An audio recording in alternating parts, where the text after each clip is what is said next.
पिछले वीडियो में मैंने जो शुरू किया था वो था केमिकल बॉन्डिंग का एक टॉपिक हाइब्रिडाइजेशन। तो इस वीडियो में हम हाइब्रिडाइजेशन को ही कंटिन्यू करेंगे। मैंने कहा था कि हाइब्रिडाइजेशन क्या होता है। Hybridization meaning the mixing of atomic orbitals है। तो उस सेंट्रल एटम का जो आउटर मोस्ट शेल है, उस आउटर मोस्ट शेल में जो ऑर्बिटल्स है जहाँ पर अनपेयर्ड इलेक्ट्रॉन्स प्रेजेंट है, उस अनपेयर्ड इलेक्ट्रॉन्स प्रेजेंट वाला जो ऑर्बिटल्स है उस ऑर्बिटल्स के बीच में मिक्सिंग होता है, उसको ही कहते हैं हम हाइब्रिडाइजेशन। और दूसरे एटम्स के ऑर्बिटल के साथ डायरेक्ट सेंट्रल एटम के जो ऑर्बिटल्स है जहाँ पर अनपेयर्ड इलेक्ट्रॉन्स है, that is valence orbitals, valence electrons वाला ऑर्बिटल, वो ऑर्बिटल सीधे आकर दूसरे एटम का जो वैलेंस ऑर्बिटल, वैलेंस इलेक्ट्रॉन जिस ऑर्बिटल में है उसके साथ ओवरलैपिंग नहीं करता है। उससे पहले क्या होता है, उससे पहले सेंट्रल एटम का जो आउटर मोस्ट शेल में जो ऑर्बिटल्स है जहाँ पर अनपेयर्ड इलेक्ट्रॉन्स है और लोन पेयर भी हो सकता है, वो sub orbitals outer most shell में जितने ऑर्बिटल्स है उसके बीच में एक मिक्सिंग होता है जिसको कहते हैं हाइब्रिडाइजेशन। अगर एक एस ऑर्बिटल के साथ अगर एक पी ऑर्बिटल का मिक्सिंग होगा, then the resultant hybridized orbitals is sp hybridized orbitals. Now अगर आप एक स्पून शुगर के साथ एक स्पून सॉल्ट मिलाते हो तो आपके पास कितना मिक्सचर आएगा, कितना स्पून मिक्सचर आएगा? Definitely 2 spoon. तो यहाँ पर भी एक एस ऑर्बिटल के साथ अगर एक पी ऑर्बिटल मिलता है तो कितना sp हाइब्रिडाइज्ड ऑर्बिटल बनेगा? Of course 2। So 2 sp hybridized orbitals will be produced. अगर एक s ऑर्बिटल के साथ 2 p ऑर्बिटल का मिक्सिंग होगा और हाइब्रिडाइजेशन होगा, देन बनेगा एक s और 2 p, तो sp2 हाइब्रिडाइज्ड ऑर्बिटल्स। और कितना हुआ? 1 चम्मच सॉल्ट एंड 2 चम्मच शुगर, तो total mixture will B 3 spoon. And in each spoon, since the mixing is homogeneous, in each spoon there must be 1 part sugar and 2 part salt। यहाँ पर भी वही होता है, एक एस ऑर्बिटल के साथ जब 2p ऑर्बिटल का हाइब्रिडाइजेशन होगा तो हमें तीनों sp2 हाइब्रिडाइज्ड ऑर्बिटल मिलेगा। और in each sp2 hybridized orbital there must be 1 part of s and 2 parts of p। Again अगर आप एक s ऑर्बिटल के साथ 3 p ऑर्बिटल एक s ऑर्बिटल के साथ अगर 3 p ऑर्बिटल का मिक्सिंग हो जाए तो वहाँ पर क्या मिलेगा? वहाँ पर 1 चम्मच salt and 3 spoon of sugar, then total mixture will be 4 spoon. तो यहाँ पर 4 हाइब्रिडाइज्ड ऑर्बिटल बनेगा और in each hybridized orbital there must be 1 part of s and 3 parts of p। That's why the state of hybridization is called sp3। Okay तो अगर एक s orbital के साथ एक p ऑर्बिटल मिलता है तो स्टेट ऑफ हाइब्रिडाइजेशन बनता है sp, and 2 sp hybridized orbital हमें मिलेगा। अगर एक s ऑर्बिटल के साथ 2 p ऑर्बिटल का हाइब्रिडाइजेशन होता है तो स्टेट ऑफ हाइब्रिडाइजेशन होगा sp2, और sp2 हाइब्रिडाइज्ड ऑर्बिटल कितना मिलेगा? हमें 3 मिलेगा। अगर एक s ऑर्बिटल के साथ 3 p ऑर्बिटल का हाइब्रिडाइजेशन होता है तो कितना है? तो स्टेट ऑफ हाइब्रिडाइजेशन क्या होगा? स्टेट ऑफ हाइब्रिडाइजेशन होगा sp3, और कितना होगा? वो तो 3 + 1, that means 4 hybridized orbitals will be there. Now according to state of hybridization the molecule possesses shapes। अगर state of hybridization होता है sp तो उसके वजह से 2 sp hybridized orbitals, हाइब्रिडाइजेशन के बाद क्या होगा मैं बता रहा हूँ। पहले तो हाइब्रिडाइजेशन हुआ, उसके बाद जो हाइब्रिडाइज्ड ऑर्बिटल बना, वो हाइब्रिडाइज्ड ऑर्बिटल अब क्या करेगा? Will expose themselves around the central atom. वो सेंट्रल एटम के चारों तरफ खुद को एक्सपोज करेगा in a definite manner. That manner will depend upon the state of hybridization. Now if the state of hybridization is sp, then 2 sp hybridized orbital central atom के दोनों तरफ रहेगा, तो जो शेप बनेगा वो बनेगा linear, and the bond angle that must be 180 degree। Now अगर the state of hybridization is sp2 hybridized, sp2 मतलब कि 3, तो सेंट्रल एटम बीच में है और उसके तीनों तरफ 3 sp2 हाइब्रिडाइज्ड बॉन्ड एंगल होता है। तो तीनों जो बॉन्ड एंगल बनता है, तीनों बॉन्ड एंगल का सम जरूर 360 होगा। तो each bond angle will be 120 and 3sp2 hybridised orbital वो एक ही प्लेन में लाई करेगा, तो इसीलिए जो शेप होगा मॉलिक्यूल का होगा ट्राइगोनल प्लानर, मैं दिखाऊंगा वो। और अगर the state of hybridization is sp3 then 4sp3 hybridized orbital will form a tetrahedral. Okay, so 4sp3 hybridized orbital will tetrahedrally expose themselves around the central atom. Now अगर S हुआ, P तो complete हो गया, तीनों के बाद तो P तीनों से ज़्यादा तो होता ही नहीं, इसके बाद अगर D आए तो क्या होगा, तो एक S उसके साथ 3P उसके साथ अगर एक d ऑर्बिटल भी आते हैं तो स्टेट ऑफ हाइब्रिडेशन बनता है क्या, एक s है उसमें 3 part of p and 1 part of d, तो टोटल एटॉमिक ऑर्बिटल कितना हाइब्रिडाइजेशन में टेक पार्ट कर रहा है, चलो यहाँ पर 1, यहाँ पर 3, 1 यहाँ पर फिर 1, तो 1 + 3 + 1 that means 5, so 5 atomic orbitals are getting hybridized, so resultant hybridized orbital कितना मिलेगा, of course 5 ही मिलेगा, तो there must be 5 hybridized orbital and in each hybridized orbital there must be 1 part s, 3 parts of p and 1 part of d, that means the state of hybridation will be s, p3 and d. Okay, so अगर एक s orbital उसके साथ 3 p orbital और उसके साथ एक d orbital का hybridisation होता है तो स्टेट ऑफ हाइब्रिडेशन क्या आता है, sp3d. नाउ अगर एक s के साथ तीनों p और उसके साथ 2 d ऑर्बिटल का हाइब्रिडेशन हो जाए तब क्या आएगा, यहाँ पर एक पार्ट होगा s का, 3 पार्ट होगा p का और d का होगा 2 पार्ट, तो state of hybridization will be sp3d2 and how many sp3d2 hybridized orbitals will be there, कितने एटॉमिक और जितने एटॉमिक ऑर्बिटल हाइब्रिडेशन में टेक पार्ट कर रहा है हाइब्रिडाइज्ड ऑर्बिटल्स का नंबर भी उतना ही होगा, तो यहाँ पर 1 + 3 4, 4 + 2 6 hybridized orbitals are getting hybridized, so the state of hybridization, so the number of sp3d2 hybridized orbitals will be also 6. Okay, अब आपको दिखा रहे हैं कैसे शेप बनता है और ये सारे जो स्टेट ऑफ हाइब्रिडेशन बने वो उसका मॉलिक्यूल कौन सा मॉलिक्यूल में क्या हाइब्रिडेशन हो रहा है वो भी हम एग्जाम्पल के साथ यहाँ पर कर रहे हैं। तो शुरू करते हैं sp3 हाइब्रिडेशन से।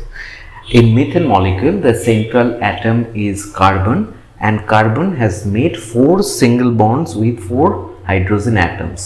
Now hybridized orbitals only take part in sigma bonding. Pi bonding में hybridized orbitals नहीं जाता है, only sigma bonding में जाता है। तो पहले हमको देखना है कितने एक मॉलिक्यूल में सेंट्रल एटम ने कितने सिग्मा बॉन्ड फॉर्म किए, जितने सिग्मा बॉन्ड होगा उतने ही हाइब्रिडाइज्ड ऑर्बिटल्स चाहिए, अगर उतने हाइब्रिडाइज्ड ऑर्बिटल चाहिए तो उतने atomic same number of atomic orbitals के अंदर हाइब्रिडाइजेशन होना चाहिए, तो हाइब्रिडाइजेशन के लिए भी उतने सारे ही एटॉमिक ऑर्बिटल्स भी चाहिए। तो यहाँ पर हम देख रहे हैं कार्बन 4 हाइड्रोजन एटम के साथ 4 सिग्मा बॉन्ड किए हैं, तो कार्बन का तो 4 हाइब्रिडाइज्ड ऑर्बिटल का ज़रूरत है। 4 हाइब्रिडाइज्ड ऑर्बिटल पाने के लिए कार्बन के जो 4 एटॉमिक ऑर्बिटल्स है उसमें हाइब्रिडेशन होना पड़ेगा। तो कार्बन का तो ऐसे कॉन्फ़िगरेशन है 1:2, 2:2 and 2p2. Now we are telling about only the outermost shell, that is the valence shell, and all the electrons present in the valence shell are called valence electrons. Those electrons only take part in chemical reaction in hybridization. Okay, so यहाँ पर जो 2s orbital और 2p orbital है, 2s orbital एक ही होता है, तो 2s orbital में 2 इलेक्ट्रॉन पेयर्ड करके रखा हुआ है और 2p ऑर्बिटल जो 3 होते हैं वहाँ पर 2 इलेक्ट्रॉन है। तो now here the number of unpaired electrons is only 2, but carbon has already made 4 sigma bond, तो यहाँ पर तो और दो अनपेयर्ड इलेक्ट्रॉन्स चाहिए फिर ना हाइब्रिडेशन होगा, तो इस कॉन्फ़िगरेशन से तो कम नहीं चलने वाला। तो यहाँ पर क्या होता है, एक इलेक्ट्रॉन जंप करता है कार्बन के 2s से 2p में, और यहाँ पर एनर्जी गैप भी कम है, 2s और 2p का एनर्जी गैप भी कम है, तो इसीलिए ये जो एक्साइटेशन होता है इलेक्ट्रॉन का from 2s orbital to 2p orbital that is very easy. Okay, so 2s में अब इलेक्ट्रॉन आ गए 1 रह गया 1 और 2p में इलेक्ट्रॉन और एक इलेक्ट्रॉन आकर यहाँ पर 3 अनपेयर्ड इलेक्ट्रॉन हुए। तो now carbon is showing 4 unpaired electrons. तो जो ऑर्बिटल्स, जिस ऑर्बिटल्स में ये चारों इलेक्ट्रॉन्स है, अनपेयर्ड इलेक्ट्रॉन्स है, उस ऑर्बिटल्स के बीच में हाइब्रिडेशन होगा और उस ऑर्बिटल्स के बीच में मिक्सिंग होगा। मैं फिर से बता रहा हूँ, यहाँ पर carbon in methane, carbon has made 4 sigma bond. Now hybridized orbitals only take part in sigma bonding. तो सिग्मा बॉन्डिंग के लिए ही हाइब्रिडाइज्ड ऑर्बिटल चाहिए, पाई बॉन्डिंग के लिए नहीं। यहाँ पर कोई पाई बॉन्ड है भी नहीं। तो 4 सिग्मा बॉन्ड फॉर्म हो चुके हैं, that means 4 hybridized orbitals are there. Now to form 4 hybridized orbitals, 4 atomic orbitals are to be hybridized. तो कार्बन का चारों एटॉमिक ऑर्बिटल्स को हाइब्रिडेशन करना है, मिक्स्ड होना है टू फॉर्म 4 हाइब्रिडाइज्ड ऑर्बिटल्स। तो कौन सा वाला ऑर्बिटल जाएगा जिसमें अनपेयर्ड इलेक्ट्रॉन होगा? ओके, तो यहाँ पर एक s में है अनपेयर्ड इलेक्ट्रॉन्स और तीनों p में अनपेयर्ड इलेक्ट्रॉन्स है। तो कार्बन के एक s के साथ 3 p का अगर हाइब्रिडेशन हो रहा है तो स्टेट ऑफ हाइब्रिडेशन क्या होगा? एक पार्ट रहेगा s और 3 पार्ट रहेगा p, तो स्टेट ऑफ हाइब्रिडेशन होगा sp3। और एक एटम 4 एटॉमिक ऑर्बिटल्स के बीच में हाइब्रिडेशन हो रहा है, तो number of hybridized orbitals will also be 4। So 4 sp3 hybridized orbitals is formed. Now these 4 sp3 hybridized orbitals will tetrahedrally, that shapes depend upon the state of hybridation. If the state of hybridation is sp3, then those 4 sp3 hybridized orbitals will tetrahedrally expose themselves around the central atom carbon. Okay, तो यहाँ पर carbon अगर है तो ये एक hybridized orbitals, तो यहाँ पर एक हाइब्रिडाइज्ड ऑर्बिटल्स, यहाँ एक हाइब्रिडाइज्ड ऑर्बिटल्स और यहाँ एक hybridized orbitals. Now the atomic orbitals of other atoms comes and make head-on overlapping with the hybridized orbitals of the central atom to form a sigma bond. तो इस direction से hydrogen का 1s orbital आएगा, इस direction से और एक hydrogen का 1s ऑर्बिटल आएगा, यहाँ से एक और यहाँ से एक आकर वो सिग्मा बॉन्ड वो हेड ऑन ओवरलैप करेगा।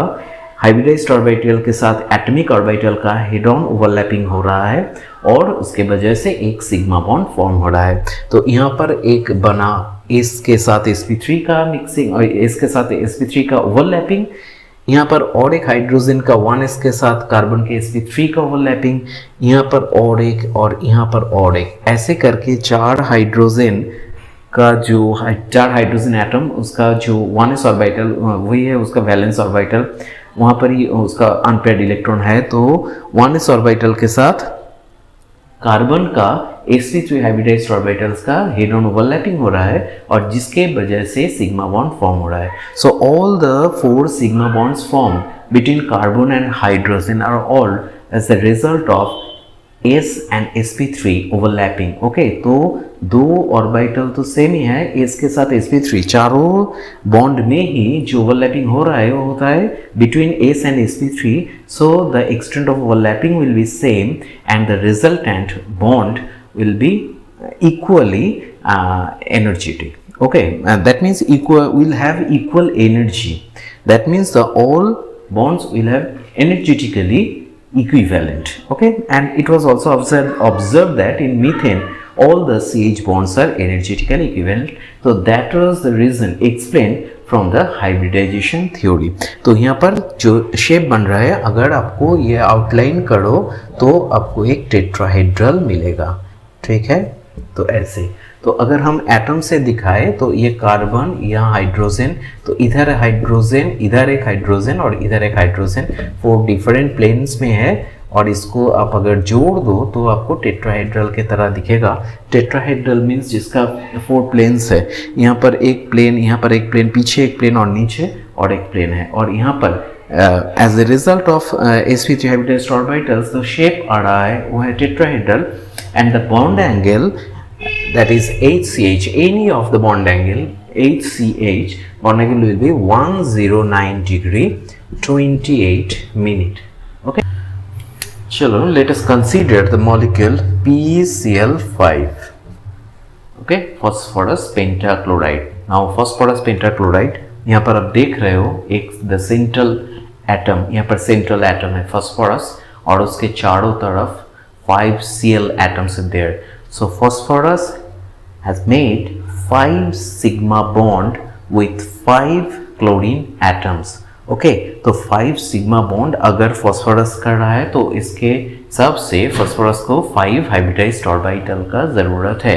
तो 5 ऑर्बिटल्स पाने के लिए फॉस्फोरस का जो आउटर मोस्ट शेल में एटॉमिक ऑर्बिटल्स जहाँ पर सिंगल और अनपेयर्ड इलेक्ट्रॉन्स है वो 5 एटॉमिक ऑर्बिटल्स के बीच में हाइब्रिडाइजेशन होना चाहिए. तो वो कैसे होता है? फॉस्फोरस का एटॉमिक नंबर है 15, तो उसका कॉन्फ़िगरेशन होगा 1s2, 2s2, 2p6, 3s2, 3p3. So the outermost shell is third shell and in which total 5 electrons are present. But how? In s orbitals, in 3s orbitals the paired electrons are present, and in p orbitals, 3p orbitals, 3 unpaired electrons are present. So phosphorus is showing only 3 unpaired electrons. मैंने पहले ही कहा था hybridisation कौन से atomic orbital के बीच में होगा? जहां पर सिंगल अनपेयर्ड इलेक्ट्रॉन्स है. क्योंकि यहाँ पर 5 हाइब्रिडाइज्ड ऑर्बिटल चाहिए तो हमें 5 एटॉमिक ऑर्बिटल भी चाहिए जहां पर अनपेयर्ड इलेक्ट्रॉन होगा. पर यहाँ पर तो नहीं है. यहाँ पर क्या कितना है? यहाँ पर ओनली 3 है. तो क्या होगा? रीअरेंजमेंट. तो रीअरेंजमेंट कैसे हो सकता है? क्योंकि थर्ड शेल है फॉस्फोरस का, outermost shell is third shell, and in third shell 3d orbitals is also present. So 3d orbital जो है फॉस्फोरस का वो टोटली वैकेंट, पूरा खाली है. तो पूरा खाली है तो इलेक्ट्रॉन एक्साइट कर सकता है from 3s to 3d giving rise of 5 unpaired electrons. तो ये जो इलेक्ट्रॉन है यहाँ पर नहीं रहेगा, ये जाकर 3d ऑर्बिटल में जाएगा. Okay, now it gives a total of 5 unpaired electrons. तो 5 अनपेयर्ड इलेक्ट्रॉन्स जितने और जो एटॉमिक ऑर्बिटल्स में प्रेजेंट है वो सब जो एटॉमिक ऑर्बिटल्स उसके बीच में हाइब्रिडाइजेशन होगा. तो वहाँ पर यहाँ पर एक s है, तीनों p है और एक ही d है. तो स्टेट ऑफ हाइब्रिडाइजेशन क्या होगा?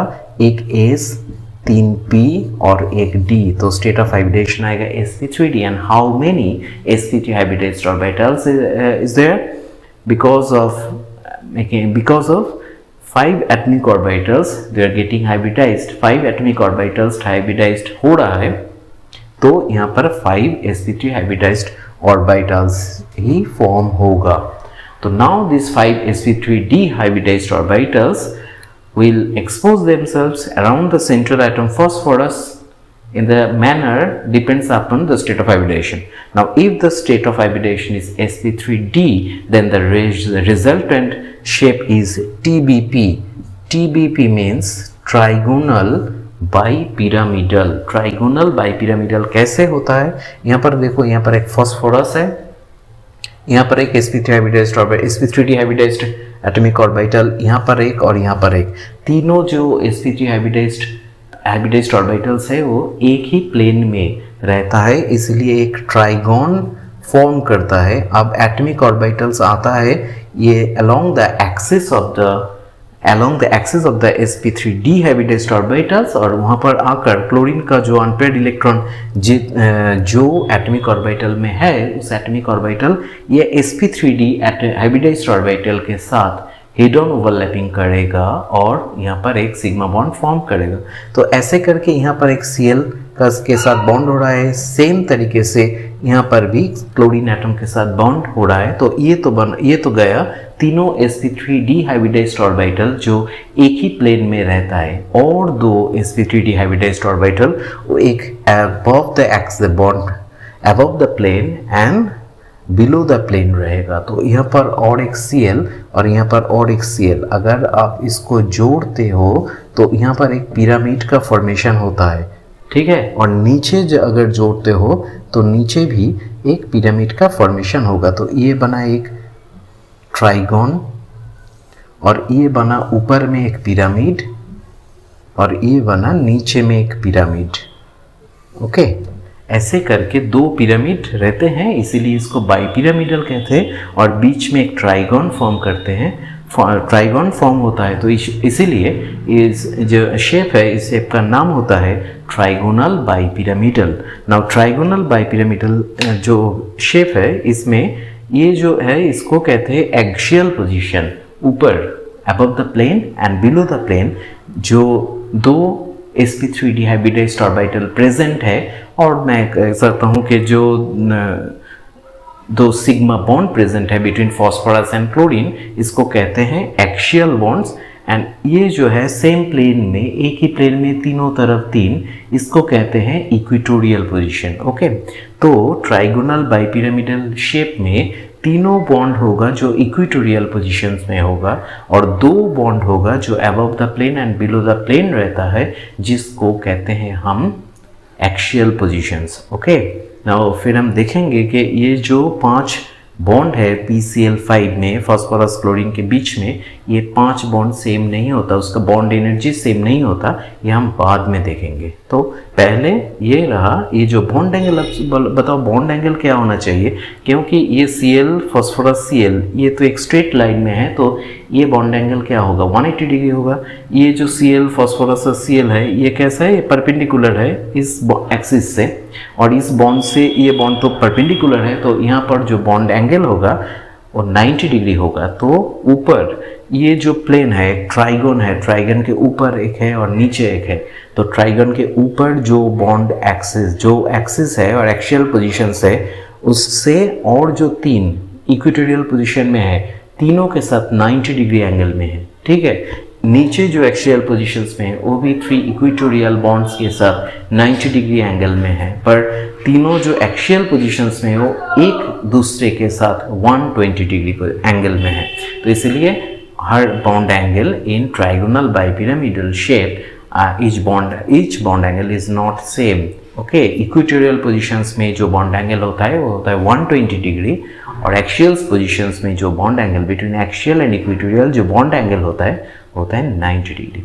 नाउ हम देखेंगे जो कि sp3d हो गया, sp3 हो गया, sp2 हो गया, sp हो गया, sp3d भी हो गया। अब हम देखेंगे sp3d2, ये स्टेट ऑफ हाइब्रिडेशन कौन सा मॉलिक्यूल में रहता है, sp3d2। देखो SF6 सल्फर हेक्साफ्लोराइड, यहाँ पर सेंट्रल एटम है सल्फर, और सल्फर ने 6 फ्लोरीन एटम्स के साथ 6 सिंगल बॉन्ड किए हैं। तो 6 सिंगल बॉन्ड मतलब कि 6 हाइब्रिडाइज्ड ऑर्बिटल्स। तो सेंट्रल एटम सल्फर के स्टेट ऑफ हाइब्रिडेशन क्या होना चाहिए, वहाँ पर तो 6 हाइब्रिडाइज्ड ऑर्बिटल होना ही चाहिए। तो हम देखते हैं कैसे ये 6 हाइब्रिडाइज्ड ऑर्बिटल सल्फर के आउटर मोस्ट शेल में हो रहा है। तो सल्फर का एटॉमिक नंबर है 16, तो कॉन्फ़िगरेशन होगा 1s2, 2s2, 2p6, 3s2, then 3p, then 3p4. So the outermost shell is third shell, and here also because it is third shell, 3d orbital तो प्रेजेंट है और वो टोटली वैकेंट है, तो 3s orbital में कितना electron है, in 3s orbitals paired electrons are present, and in 3p orbital 1, 2, 3 and 4. So in this particular configuration sulfur is having only 2 unpaired electrons. So how it is possible, because 6 unpaired electrons are already there, because it has already made 6 covalent bonds. तो यहाँ पर भी एक excitation होगा, electron का excitation होगा। ये जो कॉन्फ़िगरेशन मैंने लिखा है इसको कहते हैं ground state configuration of sulphur. Now since sulphur the outermost shell of sulphur is third shell, तो यहाँ पर 3s है, 3p है, और उसके साथ 3d ऑर्बिटल भी है जो पूरा खाली है।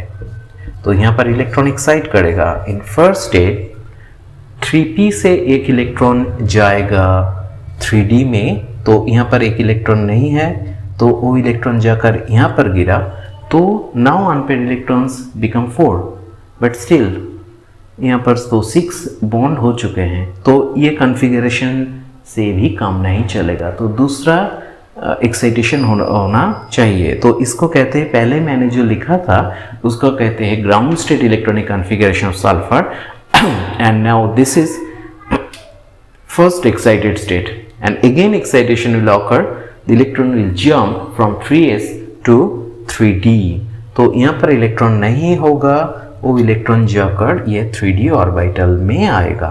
तो तो now sulphur is having 6 unpaired electron. So this is the second excited state of sulphur, जहां पर हम देख रहे हैं कि सल्फर के आउटर मोस्ट शेल में 6 अनपेयर्ड इलेक्ट्रॉन्स प्रेजेंट है.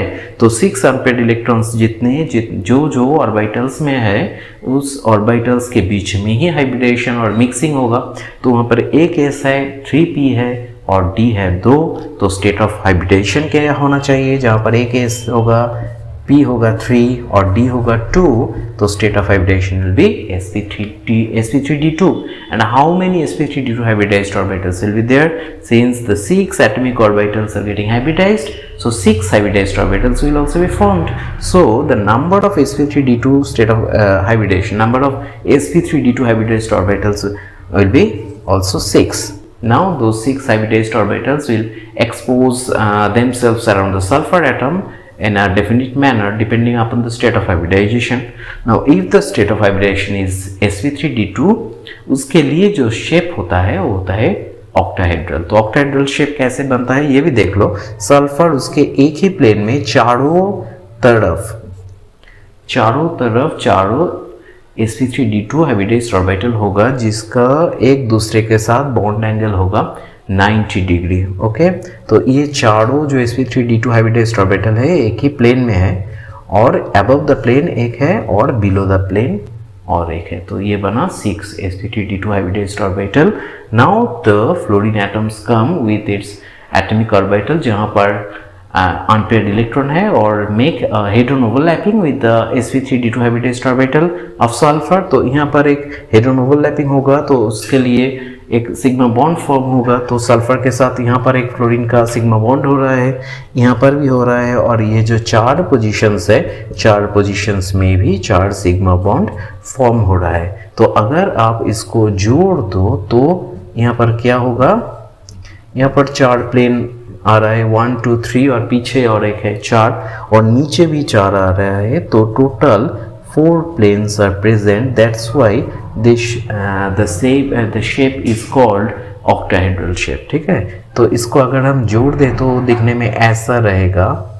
यहाँ पर चारों प्लेन आप देख पा रहे हो, नीचे जो है एक स्क्वायर प्लेनर शेप है, और उसके नीचे भी है और एक ऑक्टाहेड्रल बना है, सॉरी, और एक और 4 प्लेन यहाँ पर बना है. तो ऊपर 4 प्लेन, नीचे 4 प्लेन, तो बीच में एक स्क्वायर प्लेनर, उसके ऊपर बॉन्ड एक है एक्शियल पोजीशंस में, और नीचे भी बिलो द प्लेन में भी एक एक्शियल पोजीशंस में है.